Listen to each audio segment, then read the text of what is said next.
All right, we're here, episode 6. Brian, like I said, I'm really excited to hear your thoughts because this is a binge for you. Me and Kyle, we're doing week to week. It is a slow burn, so it was interesting to think about week to week. Now, you have this all binged in a couple days, a week, or whatever it is, and we're both equal playing fields here. So let me know. What do you think? Yeah, so I think my broad reaction is that it's good, not great. And Yeah. to expand on that, you used the term slow burn. It is definitely a slow burn, and I think being able to consume it as a binge rather than week to week probably enhanced my experience because I could just kind of streamline it, point A to now that we're in this episode 6 is the one we're going to be covering. I think this was probably the best episode of the first 6, and probably episode 5 was the best before that. So we're finally starting to get a little bit of movement here, some action and some answers to the mystery.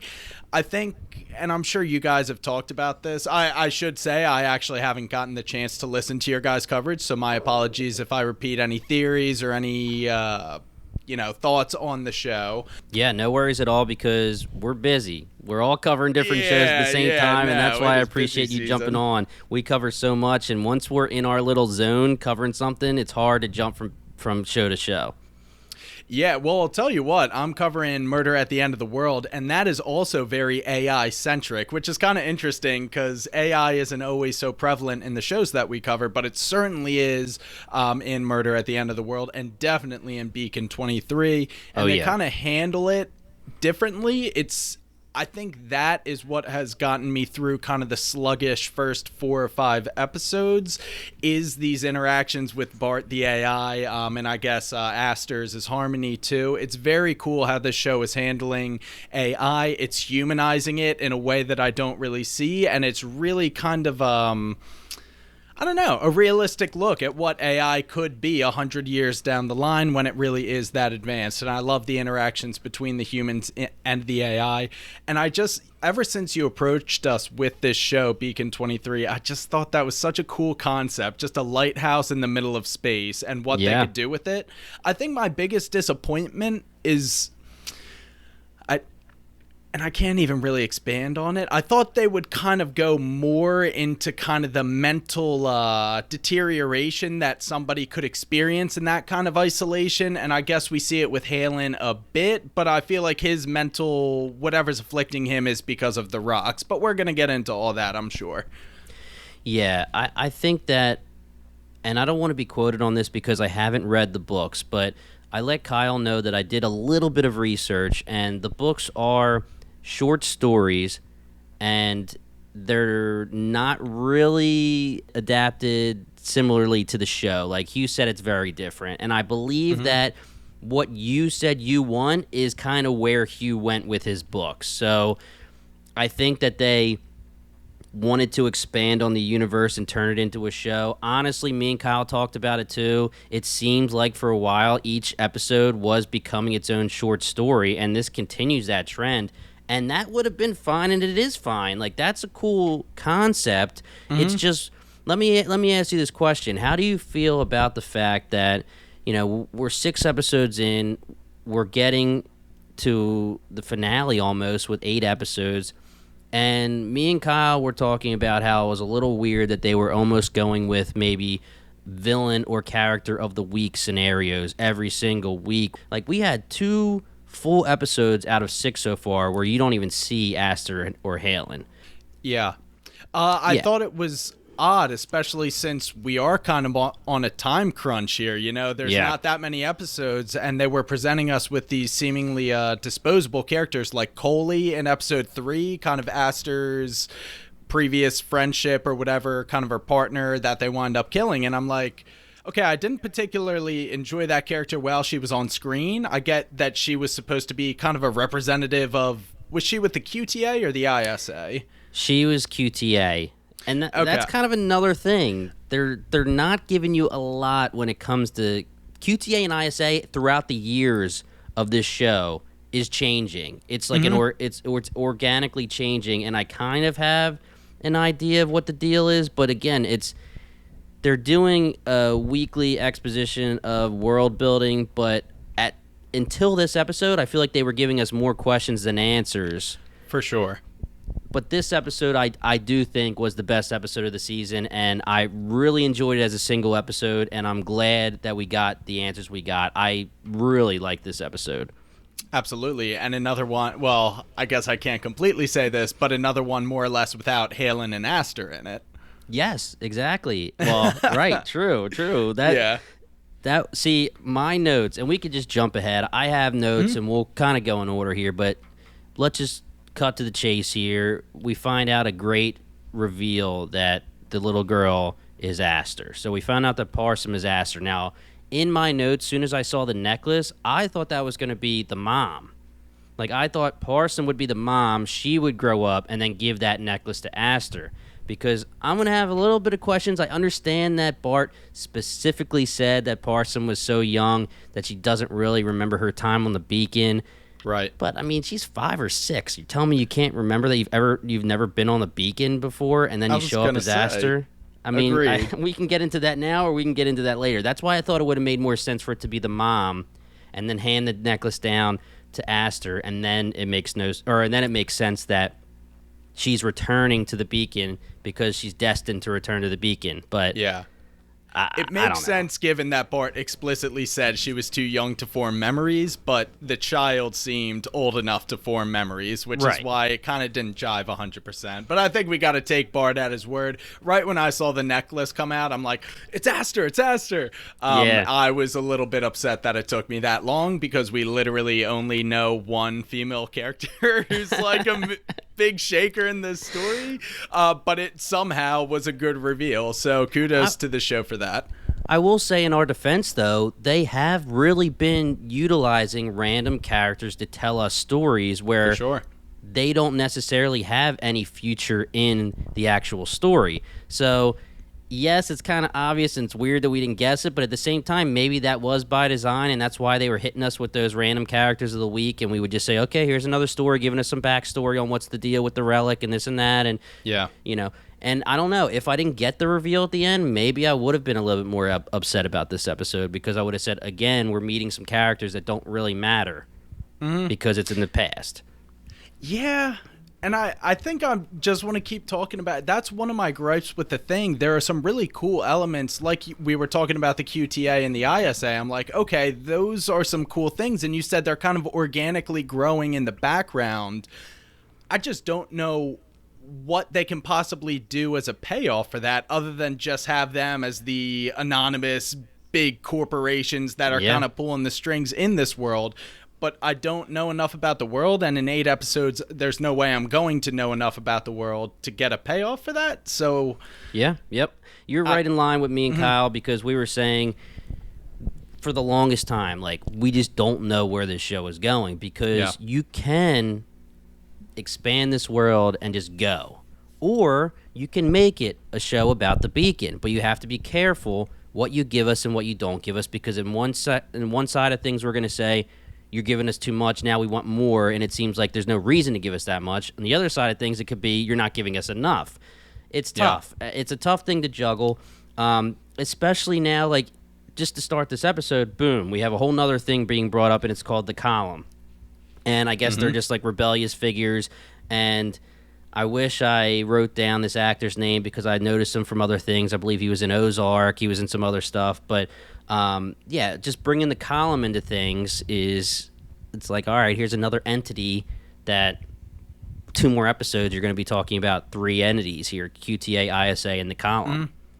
And it kind of tracks because they have established that as we're expanding into the unknown expanses of the universe, they're trying to colonize, and some of these colonizations are not going very positively, which is forcing these protests. So maybe this rebellion group, such as the Column, whatever, it makes sense in this world that they would come to be. That makes sense. Yep. You're talking about the guy Kier, the redhead? Yes. Kind of seems like a dope, mustache. This Kier, huh? He had some sweet beer to drink, though. I mean, Bart hooked him up, but he totally sandbagged him. He knew exactly what he was doing. Bart's been hot and cold. What surprises me the most about Bart is how hard he rode how hard he rode, how hard he rides for Solomon. Like, Solomon didn't really seem like that great of a keeper given the, depth chart of keepers that Bart has seen. Though I digress. Better than Halen, I agree. guess. It seems like every single keeper at some point starts to get obsessed with whether it's the artifact or the relics we're finding out are the rocks. So as the beacon keepers are in this isolation, they start becoming more obsessed with it. And Solomon seemed like he was fully obsessed with his discovery of these relics. He was calling them Solominium or whatever he was calling. Yeah. Naming it after himself, of course. But I thought it was really cool that we started the episode. We get Dr. Avalon. We talked about her a little bit in the prior episodes with Milan Olive, where he is trying to get the information from the original Beacon Keeper. And even in that episode, you knew that Bart was very into and loyal to Dr. Avalon. So it was cool to get this story explaining how Bart came to be, how the first ever Beacon Keeper was dealing with being a Beacon Keeper. I mean, it was funny how she's fully in this ISA suit. You could see at first she's like all official, and then obviously as you get into your isolation, you start being a little bit more business cash. Like, why even care? But did we another have it explicitly defined for us that ISA and QTA jointly created the beacons? So this is where I wrote in my notes, when you meet Avalon, you hear her getting her welcome package. Now, the person speaking from the QTA side of things is actually Milan Olive's voice, right? Yep. So he is the QTA. He created the beacons. He created all of the AI. At the time of the first Beacon Keeper, I'm assuming that is still when the QTA and the ISA are working together. We find out in episode, I believe that's 4 with Milan Olive, that eventually he militarizes. He breaks off, and it becomes a separate entity, and that just is the evolution of QTA. But at the time of Dr. Avalon, it seems like they're still joint as one, meaning like they work together. The QTA built the beacons, the ISA are still the governing force. I just like that they included that element here. But like I said, it is good world building in the background. I just don't know what the payoff could possibly be. Me and Kyle were wondering, and this is the problem with it being MGM Plus. Like, we don't know the power of MGM Plus. We're worrying who's actually watching this show. The only show that I know that has gotten really big off MGM Plus is the show from the creators of Lost, and it has some of the actors from Lost, and it's apparently a really good show, and it's definitely on my list. But every other show I've hardly ever heard of. So our thoughts are maybe you give it a season, see if it does well, and then boom, you can expand it if you want to however far you want to go. But I don't know when it comes to MGM Plus. While we're on the topic of MGM Plus, this is the only show that I've seen from it. The production value looks pretty solid. I think this is a well-made show. Well acted, Lena Headey aside, well acted from top to bottom. I think this is a quality production. Fully agree. I just don't know if I'm 100% captivated on it. But if they go full into this kind of universe, if you will, I'll go all in too. It's a cool concept for sure. Yeah, and I thought it was really cool that Avalon, they let us know that she actually came from Earth. So she's one of the last people to leave Earth and become a Beacon Keeper. That was sweet. She brings the lighthouse picture and puts it up on the beacon, so it's been there ever since she's been there. Yep. Basically, the moral of the story when it comes to Avalon is that she gets entranced by this light, this entity that she's seeing outside the beacon.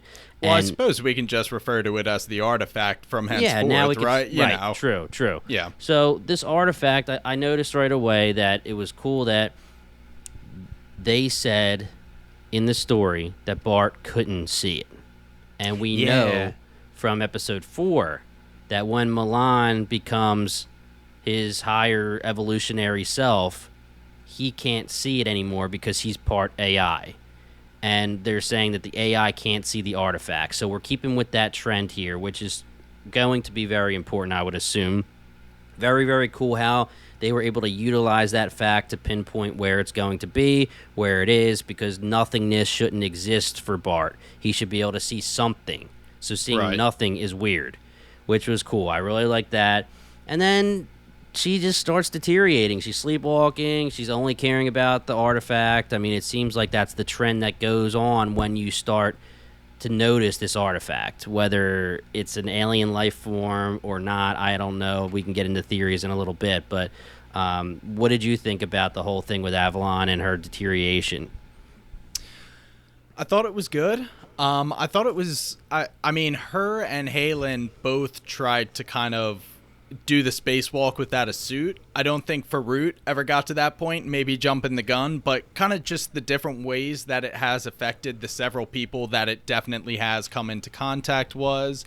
Yeah, this Avalon flashback was really cool. What exactly did she do to track it when she was just like, put all your sensors in my line of sight? Like, how did that lead to... So she was marking where it was going, but then, just like the little girl, she was getting those visions or that whatever, that gut feeling, and she's like, I just know where it will be next, and she's marking whatever it is on the screen. And then when my thoughts were that the last point on the screen was her guess, and then when it happened, she's telling Bart, listen, follow my line of sight, and she's trying to confirm that he sees that nothingness. Right. Okay. And I'm not a scientist, but I mean, the other the guy, he starts using the calculations to try to figure it out, and apparently so does the mother of Aster. So that's Farouk and Grisha, which Grisha was cracking me up because of Shadow and Bone. But yeah, true that.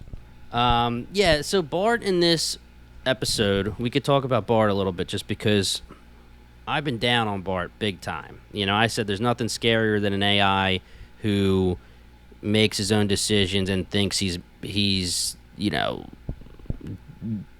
willfully making his own decisions, but he thinks he's doing the right thing, and he's not really taking any kind of advice from humans or whatever. And obviously we get a couple things that are like crazy, where he kills somebody, he kills Milan Olive, he tells the past beacon keeper he loves her. Like he's got the feels. Like he's got feelings, and we talked about Westworld, me and Kyle. There's a lot of things. It just seems like Bart is an evolved AI, which we don't know if we couldn't figure out if he's evolved or if someone like Harm is just choosing to stay on course, and she could do the same as well. But we have to assume, I guess, that partially the child Aster. And he says like he learned a lot from the relationship and the growing of Aster, and profoundly changed him. Yeah. Bart seems different, and also he has been around since the inception of the beacon, so he is a hundreds of year old AI. So yes, I like to think that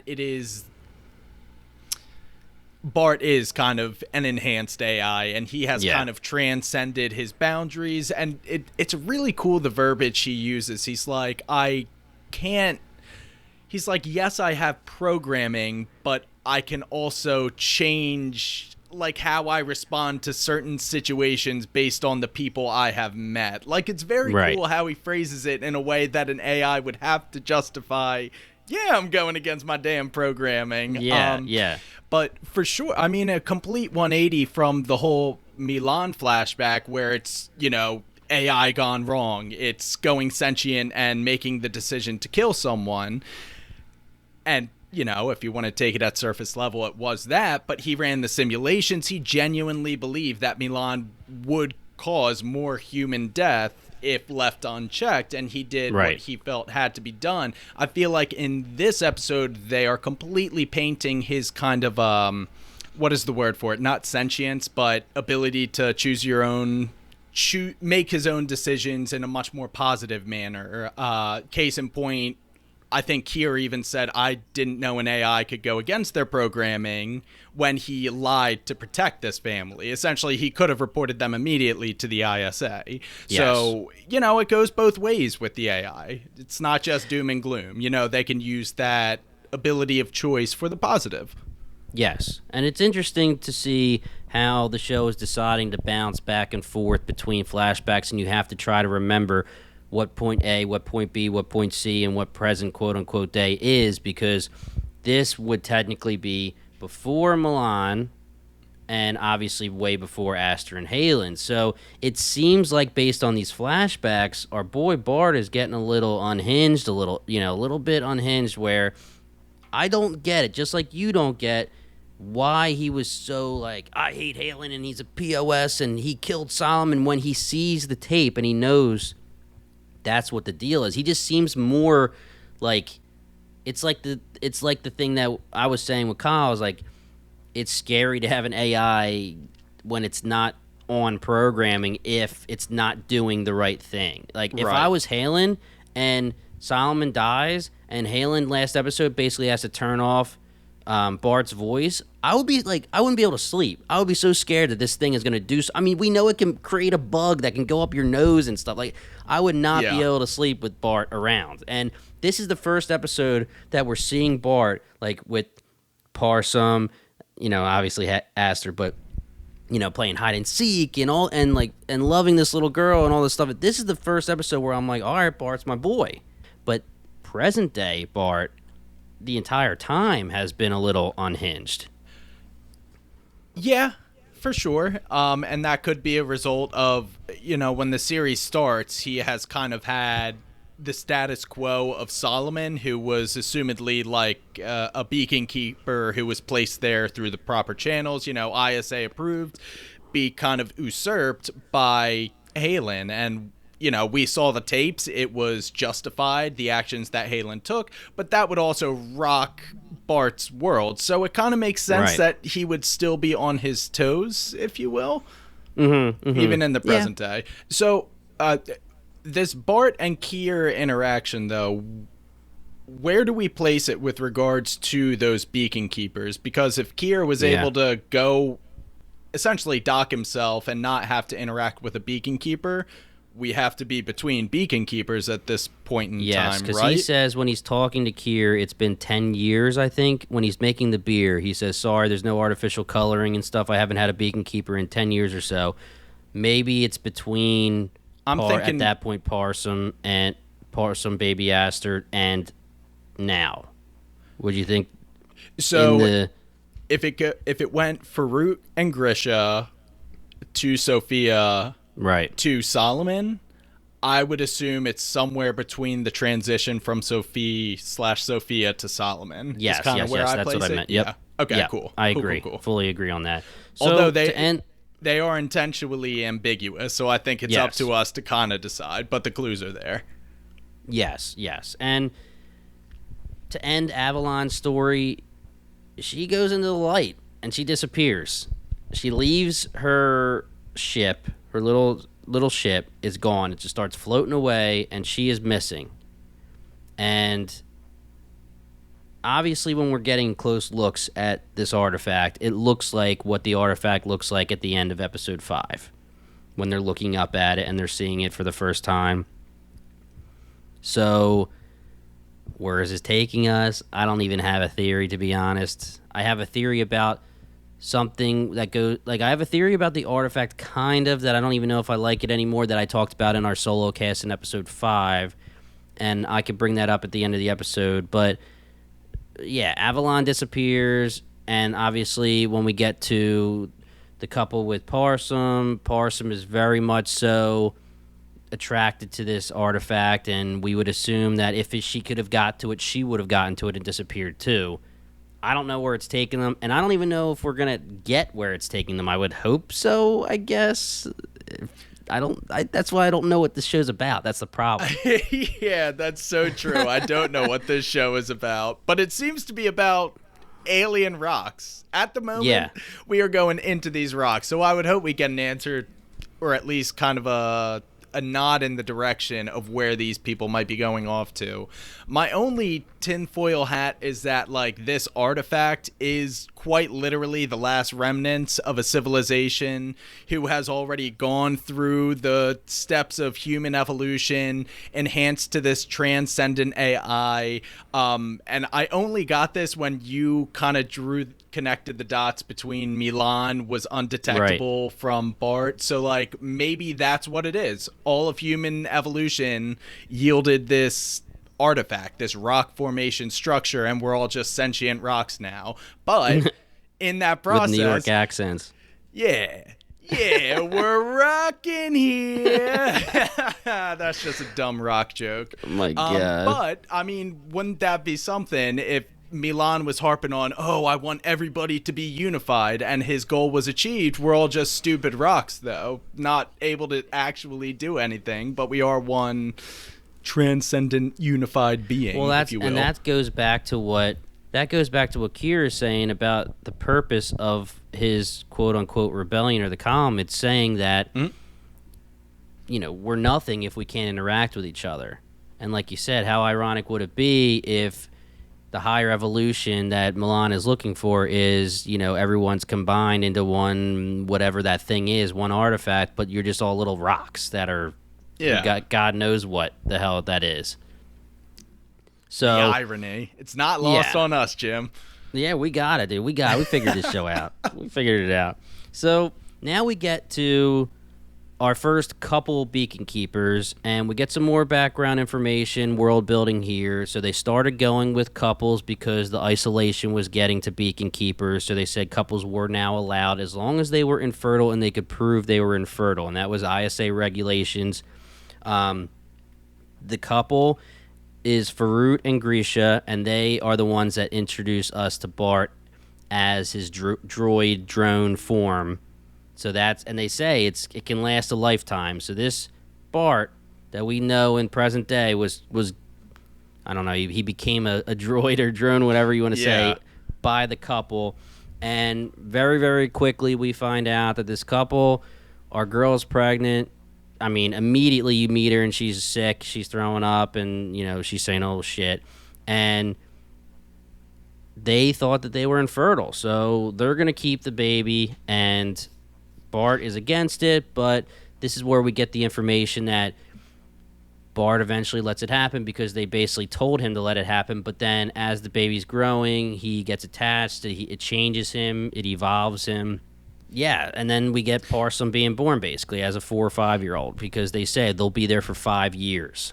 Yeah, that's when their assignment ends, and they're like, we'll figure it out. We got 5 years. And we essentially flash forward 4 years, and I guess it would be 7 months. We're about because they have 4-ish months till, till they're getting snatched up, and they come up with the plan. They're going to leave and just jump ship a couple months before with just a random supply. Some more world building where they're going over potential homes, but you got a thought. I want to hear it.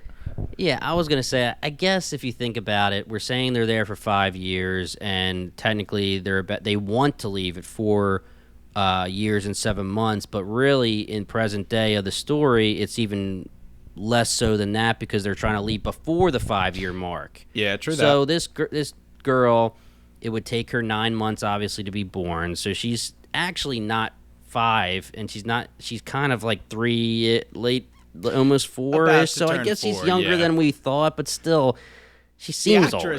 The actress is older, which is obvious. They don't have her talk except for the gibberish, so like... Right. And saying no, I think she says no and things like that, but otherwise, yeah. So, I guess, I just think it would have made more sense to make it the mom and then have Aster be born later, but... Hey, I'm not too upset about this one. I think that's just you, actually. Yeah. It's not a big deal to me. I just think maybe because I wanted to be right and I wanted to guess it right. I was a little pissed at myself. Fair enough there. Farut does say something to the effect of they'll be happy that we have a kid because like population preservation. So did you hear that line drop? Yes. So I guess they are already not on the verge of extinction, but like the human population is declining. Yeah, I mean, this was crazy to me because this episode we find out that there's no alien life, and me and Kyle thought that there was a line in the early episodes that they said that there was alien life, but maybe not. So the fact that we're talking about a scenario where Halen travels 84,000 light systems or whatever it is to get to this beacon. Mm-hmm. If you're thinking about all of these universes and all of this space basically that has to be filled up and there's no alien life and it's just humans, I mean, think about it. Take Earth and just spread it. for the whatever. But that was a shock to me. That was a shock that there's no alien life found so far. Just seems weird, but that kind of is the crux of why everybody's so fascinated about this artifact. I mean, Kier even says, getting ahead of ourselves, man, they came across an alien artifact and Grisha's first idea was to just blow it up. Yep. And that's also why the obsession of Farouk is kind of justified. If you thought there was any chance, even hundreds of years in the future when we've actually been able to explore space, yeah, you'd be pretty obsessed with that. Oh yeah.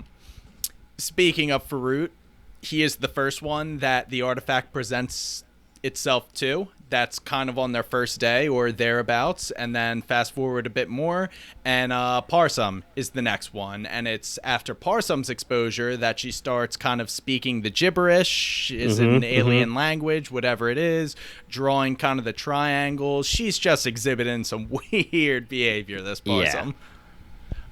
She's drawing all these crazy things. Kicking She's singing mom. songs that are, she kicks her mom right in the face, breaks her nose, and then you put a sweet little piece of tape on and it disappears. Love that. Love that for them. But yeah, I was very interested when I started getting into the parts with Parsum / Aster getting a little weird. Because then and I say this in my episode with Kyle, the last one I did with him, and in the solo cast, I just can't, you don't know what the goal of this artifact is. Are you gonna suck in Avalon and she's gonna be in heaven, quote unquote? Is it gonna be the best thing ever? Or is it you're killing her? Or you don't know what their goal is. You don't know what their purpose is. I mean, we don't know what the purpose of the rocks in episode 4, bringing Aster and Halen here. They basically say the purpose was so that they could become the artifact again, but we don't know what the purpose of the artifact is. We don't know what this thing is. It a villain? Is it a protagonist? We have no idea. I mean, my guess was that Milan was going to become the main antagonist, but we haven't really heard much from him since his episode. He's still around. Oh, he's around. He's definitely going to be a thing. I think he would be a good big bad, but again, 2 more episodes left. What are we going to do here? Is the artifact going to be an evil thing? I don't know. In the episode where Halen was having his dreams, the episode was titled Rocky. I guess it was last episode. Yep. The Rock is literally talking to him with words. Yeah. Was that supposed to be the words of one of his former army buddies? Is that what it was? Or are we supposed to take that as The Rock communicating with him literally with words? So, Halen's different as far as we know because he breathed in the fumes of these rocks and it attached to his brain and he's actually hallucinating. So, maybe the hallucination is allowing him to understand The Rock in the way The Rock wants to communicate with him. I don't know. For all we know, Parsum speaking with the artifact when she was speaking gibberish, it could have been understood back and forth. They could have been talking to each other, saying, "Hey man, what's good? How you doing? What are you doing out there? Come hang out." We don't know because it's just the unreliable narrator's situation where we're seeing it from another point of view. Where in Halen's situation, we're seeing it from his point of view. But I don't know. I mean, I went ahead and said in episode 5, The Rock talking didn't do it for me, at all. I didn't know if they were trying to be funny with, the way he was talking to him. I was like, this isn't doing it for me. They reeled me back in like crazy this episode. But episode 5, I remember talking to Kyle on the side being like, I don't know what the hell just happened in this episode. I thought it was fine. I thought the episode was fine. I just thought it was so weird with the Rock stuff. I was like, what is this thing? It's just are you trying to make this a comedy episode? I don't know what's going on here. I think maybe they did that intentionally because I feel like this episode give us a little bit more of context as to why what happened last episode might have been possible, but presenting that first made it just seem so outrageous. So I was right there with you. Yeah. I mean, to be honest, the rest of this episode really has to do with the fact that Parsum now is the one deteriorating. Farouk is deteriorating in a way where he is becoming obsessed with the relic, or the artifact, but he's not as much as Parsum and Avalon in the past, where we have to assume that. We don't get Parsum's point of view, but we have to assume that she's probably hallucinating. She's probably doing exactly what Avalon was doing, where she's sleepwalking. She knows where the artifact's going to show up, that kind of stuff, where Farouk is just obsessed with the calculations and figuring it out. Obsessed with his work, absolutely. Right, and right. that they could be trying to present that as a red herring, but no, I think those are two distinct and separate obsessions / acting crazy. Right. And it all kind of culminates in this scene in the cupola? Cupola? Yeah, the cupola. Yeah, that's what I have. Cupola, yeah. Where Parsum sneaks out of bed with Grisha and goes up to the cupola. Gesundheit. And Farouk follows her up there and really sees her interacting with this thing, kind of like changing her tone, whispering, singing almost, and this thing seems to be like responding to it. You know, Grisha wakes up and they kind of hash it out where Farouk lays his cards on the table. He's like, no, this could be a breakthrough. We have to study her. She's the key. You know, she's communicating with it. And Grisha's like, nah, you're talking crazy town. This is our daughter. This is our daughter. Yeah. And this is where the artifacts become the relics. Yes. And, you know, I'm not sure what the significance is going to wind up being, but it's very cool that right when it gets demolished and artifact becomes relics, that is when Bart, it comes into his perception that these things exist. He's like, okay, I gotcha. Yes, I can now see the rocks. I understand that the rocks exist. Very interesting. So I still think it's going to have something to do with Milan again, with him being some kind of antagonist in the next couple episodes. Yeah. Whether they set it up for a season 2 or not, I have no idea. But like I said, it has nothing to do for the most part with the books, I think.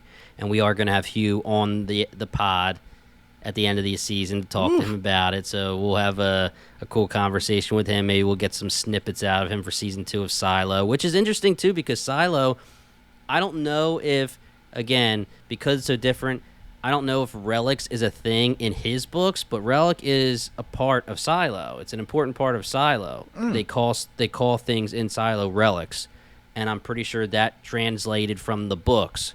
I don't know if that's similar with Beacon 23 or not, but relics in both shows, you know, just had to throw that out there. And for our audience, I'm a 100% Hugh Howey newbie. This is my first. I haven't even touched Silo. You know, I'm gonna have to touch Silo. I'm gonna. Yeah. Well, don't say it like that, but I will. Yes. I will. No, I might have to binge that since we'll be talking to Hugh Howey. Absolutely. Yeah, definitely. You guys sing its praises too, and Apple TV has been doing some good work.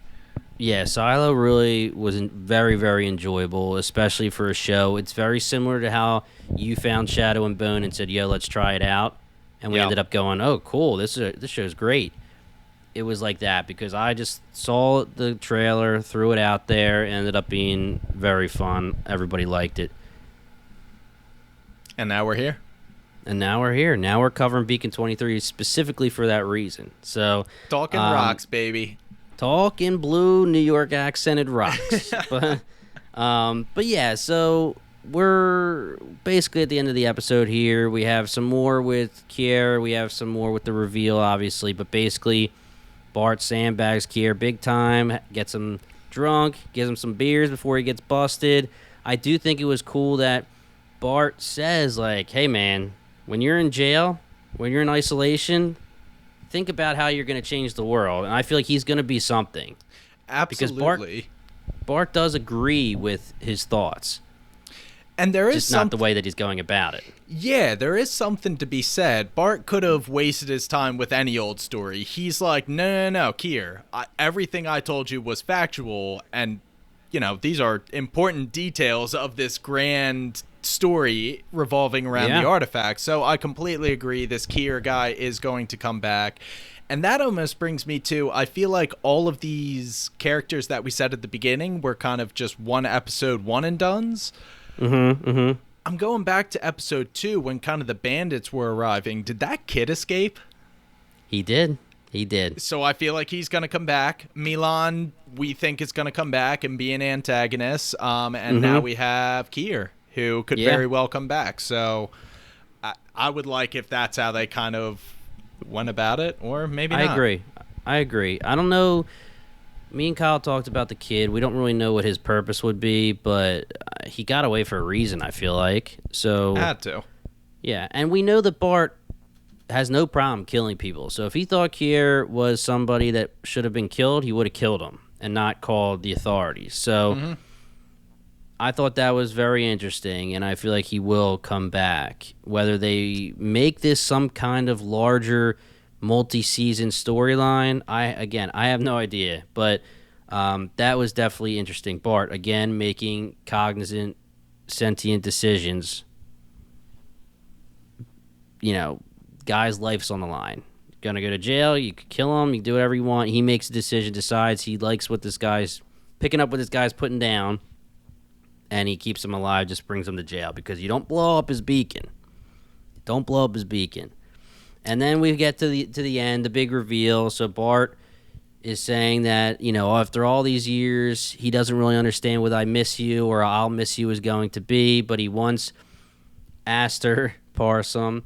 He wants Parsum to remember him. It's like one of those things where he's like, I get this feeling where I just don't want her to forget me. Yeah. He gives her the necklace. She gets her new identity, and it's Aster. Fade to black. Boom. Should have guessed it, but at the same time, I think that they wrote this series in a way where maybe you should have guessed it, but at the same time, I'm happy. Like, it's a good reveal, I think. I wasn't looking for it, you know. Yeah, I agree. Is why I didn't guess it. So, well done there.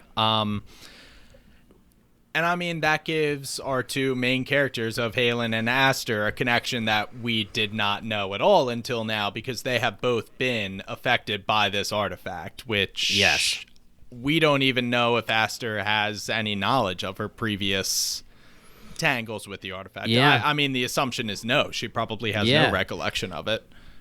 I thought that what they were giving, like, it looked like a little disc. So I thought what Bart was doing was giving her like videos of her on the beacon as her memories, like video, but instead it's just like new identities. It was just like an identity card, but whatever. This is something I want to ask you, because I would have gone back and tried to rewatch, but we know that Aster does talk about her mom and her dad at times. She does say the dad leaves, right? Doesn't she say the dad left them? I would have to go back and check the tapes, but I believe you. I mean, I'm pretty sure it was said that the dad leaves and the mom like goes on her own way, and she basically isolates herself. That would make sense. We did this episode see a definitive ideological split between the two and how they want to approach this family. Yeah, I really wish that I could just like have right in front of me all the lines that have to deal with Aster and her mom, now that we have met the mom at the time of Aster being a child, because you have to assume, based on Aster's communications to Harm and Halen, that she doesn't have like the best relationship with her mom. Oh no. Like it was. So, but she obviously keeps the necklace, and she says like it's to remind me not to become what my mom became. So we don't know where that disconnect happens, because what we see from Aster's mom is a loving mother trying to take care of her daughter.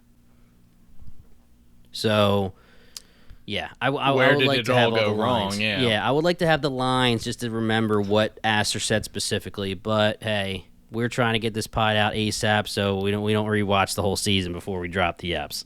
If only. Yeah. So that's it. Now, I'll give you my quick theory. Throw it at you. It seems like it's not gonna be this anymore. But when I watched the last episode, I immediately thought of the Magicians. And when I did the solo cast, I basically pitched the Magicians, because you got to pitch the Magicians. And then I said, like, what I'm going to tell you basically isn't really a spoiler. but I can explain this episode of The Magicians in a vacuum, and you can understand my theory. And where I was going with it was the episode where they have the symbiote, like the symbiotic fungus. Okay. So my thoughts were that the rocks or the blue liquid part of the rocks are like some kind of symbiotic entity. And the reason I got that is because you breathe it in, just like in the Magicians episode. He breathes it in, it takes over his brain, the hallucinations become a thing. Now, I don't know if that's the best. Now that this episode we're seeing that like Avalon is getting hallucinations, and I don't think she got any of the rocks in her brain. So I don't know. But my thought were that it was that the rocks are sentient. They're, I don't know, extraterrestrial life, kind of like just like our boy Farouk is assuming. And the rocks were symbiotic in a way where you can, that you breathe them in, they take over your brain, and they control you. Now, we're seeing in this episode that they were one entity. They were broken up into pieces. So I don't think that is really a good theory anymore. Yeah. I really liked it based on what we saw in episode 5 on how it took over Halen. But I think I'm kind of past that now because they do seem like they're going more like high evolutionary extraterrestrial than just like a symbiotic fungus or something like that. Well, that certainly is a characteristic of whatever these are. They can kind of spore out like a fungus like that. I'm almost thinking it's these sentient rocks that are like, oh, damn, we took it too far, and now we're just rocks. Maybe they're like, let's reel it back now that we have kind of this hive mind spore ability, if you will. Maybe we should try and put ourselves back into humanity so we have kind of the physical body to back it up. And maybe that is exactly what's affecting Halen right now. They just want that to be the state of a lot more humans. I like it. Could be, yeah. I mean, yeah, maybe the whole point of what they want is to reverse their evolution, reverse where they got, Yep. Milan wants to get to where they are, doesn't realize that it's already a thing, and they got there and they don't like it. They want to go back because they realize they screwed up. That's cool. I like that. So, any other theories, anything you want to talk about before we end this episode? I got... Any idea where the hell this show's going, dude? No, not even a little bit. I was proud of myself for getting the 2 theories that I did. This show's just so out there. And honestly, now that I know that it is revolving around this mysterious artifact, I'm way more invested. I want answers, if I'm being honest, because it's a very different concept. I've never seen space rocks that can talk as taking center stage. So I'm in. It's a unique story for sure. Yeah. Definitely interesting that it was an actual, the artifact was some kind of entity and Grisha blew it up. And for however long it's been, they've been in pieces, and their goal was to get back together to become the artifact once again. And somehow they took over Halen to get him to the beacon. Somehow, by destiny or however you want to say it, Aster gets back to the beacon, and we can assume that her childhood connection just grew throughout the years, and eventually when it was time, it lured her back in. She believes it's destiny, and we're finding out that they are connected somehow, and it's by these relics / artifacts. So we'll get some answers, hopefully. We got 2 episodes left, man. Gotta get some answers. All right. Well, that's it, guys. We just finished episode 6. We have 2 more episodes left. Brian will be returning for the next episodes. We are having a blast covering it. It's a crazy show. Confusing, but this was a strong episode. We can't wait to watch episode 7. We do have screeners, so maybe we have to watch it a little bit quicker than you guys. We'll see. But if you like what you heard, you can catch us at BingetownTV.com. You can find us on any of your favorite podcasts at BingetownTV. Like I said in the intro, we cover so many different shows, currently covering so many shows. In the future, we'll be covering a lot more shows in the next couple weeks. So many shows are coming up, a lot of big ones. So if you want to follow us along for the ride, all you have to do is type in Bingetown TV on any of your favorite podcasts and smash that subscribe button. Or BingetownTV.com. It's all there. Follow us on socials.